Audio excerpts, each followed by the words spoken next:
Hello everyone. Welcome to the Eastern Shore Citizen Science Coastal Monitoring Network. In this space, we explore the keys to understanding, protecting, and managing our coasts in a resilient manner. This chapter is the third part of a 9-episode series dedicated to a fascinating topic, beach profiles. In this video, we'll learn about the different ways to measure the beach profile. From simple methods to advanced technologies, there's an option for every need. Manual methods are inexpensive and easy to use, perfect for you. The emery method uses 2 rods and a rope to measure slopes. The hose with water, on the other hand, takes advantage of the principle of communicating vessels. The profiler created by Puleo and colleagues in 2008 is an incredible tool. A single person can use it to measure the beach accurately and quickly.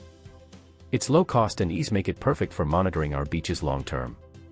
We will dive deeper into this method in future episodes. Now, let's move on to technological methods, which offer greater precision.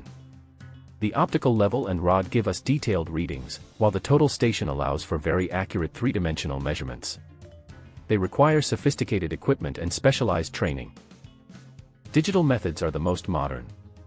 DGPS and LIDAR give us very accurate data from large areas. Drones allow you to create 3D models of the beach quickly. However, they are very expensive.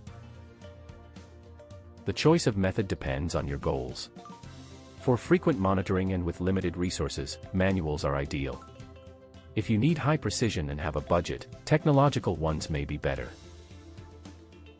By using methods like the single-user profiler, you as a community become scientists.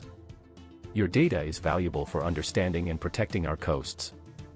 Thank you for being a part of this important work.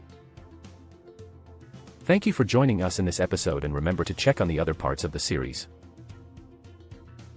This video was generated with AI and is part of the project Enhancing Climate Action of citizen scientists on the eastern shore of Nova Scotia to support multi-level risk governance, funded by the MEOPAR Knowledge Mobilization Fund.